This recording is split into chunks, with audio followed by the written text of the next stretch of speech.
Hello everybody, I'm Alex Marcus, the president at Dahmes Stainless, and we're here today at Dahmes R&D Center in New London, Minnesota. We are working today in partnership with ADPI to present a video that goes over the major operating components of a spray dryer, talk about the major operating principles of a spray dryer, and also some best practices for operators that are going to be running the equipment. First off, we're going to go over the major components of the bustle dryer that we have at our R&D center, starting with the air intake and heating system, the high pressure feed system, the dryer chamber itself, the fluid bed, the air exhaust system, which includes a cyclone and a bag house, the powder handling and packaging equipment, and finally the safety systems that our dryer is equipped with at this facility.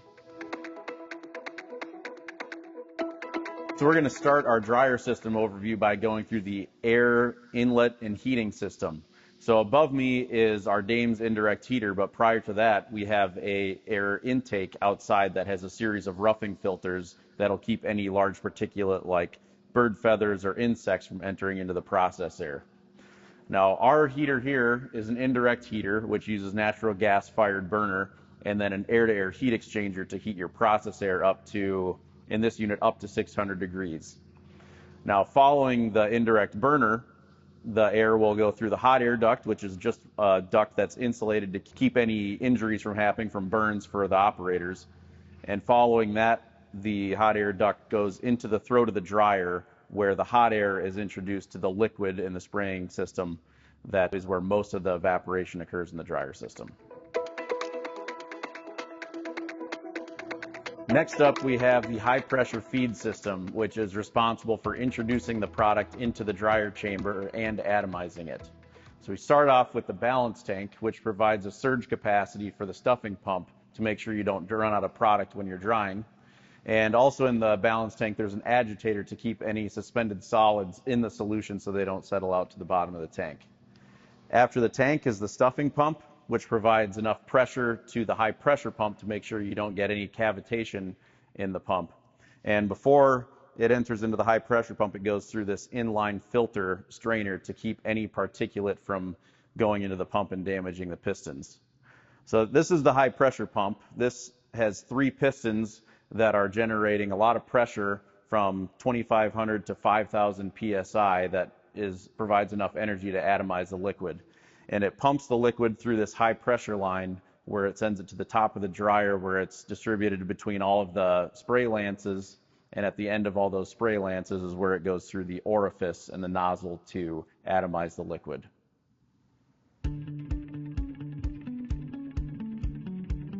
Now we're on to the drying chamber, and this is a tall form drying chamber, and more specifically it's a bustle dryer. And this is where 95% of the evaporation occurs in the system. So at the top of the dryer chamber, you have the dryer throat, which is where the hot air and the liquid are introduced to the dryer. And almost instantaneously, most of the water flashes off the powder at the top of the system. Now, as the powder is dried, it will slowly fall down to the bottom of the chamber, and the air that enters in the top of the chamber will exhaust out the top of the bustle. In addition to, on the outside of the dryer chamber, we have thumpers, and these are used to impact the sidewall of the dryer and knock down any residual powder that's hanging up on the cone and get it to fall out the bottom of the dryer. After the powder exits the dryer chamber, it falls into the vibratory fluid bed. And in the vibratory fluid bed is where you can dial in your final moistures and also cool the powder down prior to powder packaging. Now we do this in a couple of ways. There are 2 separate heating zones in the bottom of this fluid bed where you can select temperatures and air flows to increase the amount of moisture that you're going to take off the product. And that hot air is driven through a perforated screen that the powder is sitting on top of and fluidizing as it goes down the chamber. We move the powder down the chamber using a drive system, which is located at the back of the unit. And it's actually shaking and throwing the powder forward as the drying and the cooling are being achieved. So the first section of this fluid bed is a well mix zone, and that's the hottest air that we're going to put into the system. And the bottom of the plenum is split into 3 separate zones. So the first section is the hottest. The second section we call the heating zone, where more moisture is driven off. And at the last section is the cooling section, where you drop the powder temperature down so you don't get sticking or caking in your packaging system. Okay, onto the air exhaust system. So as you have all this air entering the dryer system, you still need to get rid of all that air and filter it out so you're not sending good powder out through the atmosphere where you can cause problems with the EPA, and you're sending good product out where you could be collecting it. So that is done in a series of 2 ways on this dryer. The first step is we have a cyclone, and the cyclone is right here behind me. You can see the lower unit of it. Now at the top, the exhaust air is entered into the outside of the cone where it spins the air, and the centrifugal force forces the powder to the outside of the cone, and the exhaust air is then cleaned and sent through the top. Now the powder will exit down through the bottom of the cone here into this airlock. The exhaust air from the cyclone then passes into the bag house, where we have a series of filter bags that are in the form of long socks, and so all that exhaust air and any powder that's in the air will get stuck to the outside of the bags, and then we pulse through the center of the bag using compressed air, and that snaps the bag and drops the powder out where it exits the bottom of the bag house cone. Now all these fines that are generated in the cyclone and the bag house are then taken and blown around the system and either reintroduced to the top of the dryer for agglomeration or sent to the end of the fluid bed where it gets incorporated with the rest of the powder on its way to packaging. And finally, we're on to the powder handling and packaging part of the system. Now, being that we're a research and development center, we have very low volume, so we have a very simple setup. And most of the times we'll have pneumatic conveying and powder bins to store the product before packaging, but in this instance, we're always packaging in line with the process. So we start off with a simple puck conveyor. The powder drops out of the fluid bed and into a puck conveyor, where then it is conveyed above the system to the top of the sifter. Now the powder falls into the sifter, which filters out any large particles or clumps out of the final product. The good powder passes through the screen and into a bar magnet, where we're able to pull out any ferrous or metal materials from the final product. After the magnet, the powder simply drops into a bag in a box where it's weighed so we can get the proper volume and weight in the box, and then we seal up the bag when we've reached the proper weight, slide it down, and get the new box in place ready for further filling. As we finish our tour, it's always important to talk about safety. So most of our systems are equipped with a number of ways to protect against different types of events. The first would be a fire that would occur inside the system. And to protect against this, we have what's called a water deluge. And as we monitor the exhaust temperature of the dryer, the first step is to kill the burner. And after that, if the temperature continues to rise, it will activate the deluge system, which sends water throughout the equipment to extinguish any fires that might be present inside of the system. The second type of event would be what we call an overpressure event, or deflagration inside of the dryer, which is essentially an explosion inside of the dryer chamber. And there's 2 different ways that we can protect against this. One option would be an overpressure venting system that then directs that explosion outside of the equipment and exhausts it outside of the building to the atmosphere. And the second would be an active suppression system that is sensing that spike in pressure within the chamber and then dousing the chamber with the sodium bicarbonate to extinguish any explosions before they could happen. And the third system, which more and more we are equipping systems with now, would be a camera system. And this isn't really an active system, but what it's doing is it's giving the operators better information where they can observe the system and hopefully identify any problems that take place, particularly up at the nozzles, before they were to happen.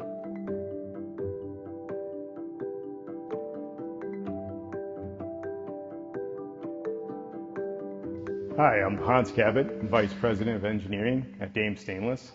I'm here to talk about how a spray dryer works. Before I do that, I'm going to talk about why we spray dry. We spray dry really to remove water from product, and we're doing that for 2 main reasons. The first one is shelf stability. So obviously it makes the product shelf stable. That's a good thing. And then we also are removing weight from shipping costs. So shipping water around is costly. You remove that water, you remove the need to ship that weight around. Now, how we spray dry is actually pretty simple. You're looking at it as you're separating water from a product. How you separate water from a product is first got to turn the water into water vapor. And to do that, you have to put energy into that water. So leading to the top of a tall form spray dryer, we have hot air, air that's heated to say 300 degrees Fahrenheit. That heated air interacts with the product and flash dries. So it drives all that water to vapor almost instantaneously. That water vapor then leaves the spray drying system through the exhaust stack with the air, and the solid powder falls down below. The other component involved in that is atomization. And atomization is really just splitting that liquid product into finer droplets. If you think of it, it's the difference between holding your garden hose versus your pressure washer. You're splitting that liquid up into finer droplets. Those finer droplets more efficiently interact with that hot air, and you more efficiently exchange that energy and create the water vapor and then the solid powder below. As far as the types of atomization, we have rotary atomization, two fluid atomization, but the most popular and the one we like to use the most because of its flexibility is high pressure atomization. High pressure atomization is just simply sending that liquid product through an orifice, spinning it through an orifice. Both the spinning and the pressure drop through the orifice creates the shear force that splits it up into the finer droplets. So there's two main components of that nozzle, that being the swirl that is responsible for doing the spinning. The more aggressive the swirl, the finer the droplet, and then you have the orifice. So the smaller the orifice, the larger the pressure drop, and the finer the droplet. So between your orifice and swirl, that is how you control high pressure atomization. Energy balance is an important part of the spray dryer process. It's really how it's controlled. So as we bring the liquid in at the top of a tall form spray dryer, along with that hot air column, it's important to control the volume of liquid we're putting in relative to the amount of airflow and the temperature of the airflow. So typically have two control devices, one controlling the flow of product and the other controlling the temperature of air going into the spray dryer. And then coming off in the exhaust stream of the spray dryer is our exhaust temperature. So if you have a 300 degree intake temperature of air, once the flash dry process happens and you transfer that energy to the water vapor, that air will cool down to something like 180 degrees. It's important to control that exhaust air temperature because that is closely related to the amount of moisture left in your product. So your product is never 100% dry. You typically have 2 to 4% moisture that's retained in the product, and that moisture content is strongly associated with that exhaust air temperature. So I talked about energy balance in a spray dryer, and one of the most critical times to maintain that balance is during startup. If you think about what's going on in a spray dryer, you have hot air coming in at the top, you have introducing product. If that balance is not correct, you end up with either wet product and now a dryer wash, or you end up with over-temping your system, which can create problems with safety systems like cutouts and water deluge. So the trick to starting up a dryer is to do that ramp of temperature slowly.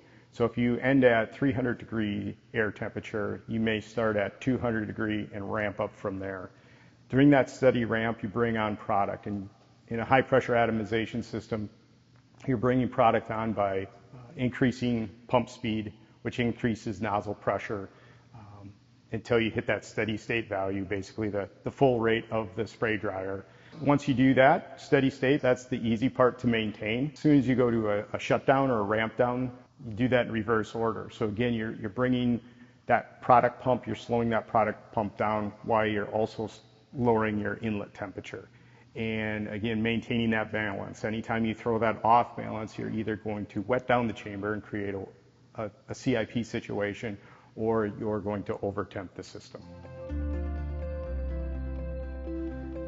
Hello, my name is Troy, and I'm the manager at the Dahmes Stainless Research and Development Center. And I'm going to talk a little bit about best practices in getting started and a little bit about dryer shutdown. One of the most important things is making sure that the spray dryer is clean and ready to go for drying of the slurry. It's a good idea to have a pre-dryer inspection sheet that you would go through and verify cleanliness of the spray dryer and that all components of the spray dryer are ready to operate. One of the most important parts of the spray dryer is the nozzle for proper atomization of the liquid slurry into the hot air stream.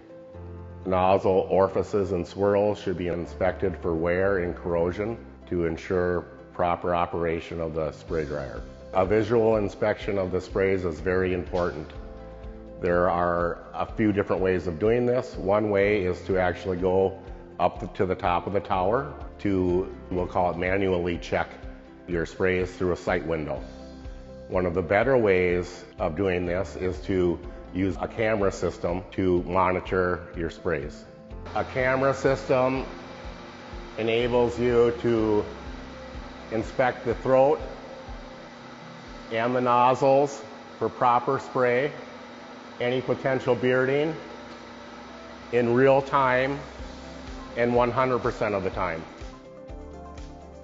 Dryer operations should be monitored hourly through a dryer data log, and it would be recommended that on every hour when monitoring the parameters of the spray dryer that a walkthrough is also done. One important thing that comes up was when it would be necessary to shut down operations of the spray dryer. In one instance, if anything irregular at the nozzles or the throat is noticed, a dryer shutdown would be required. We covered a lot in a short period of time, and there's a lot more to learn. So if you have other questions, please reach out to us at dahmes.com. And thank you for watching.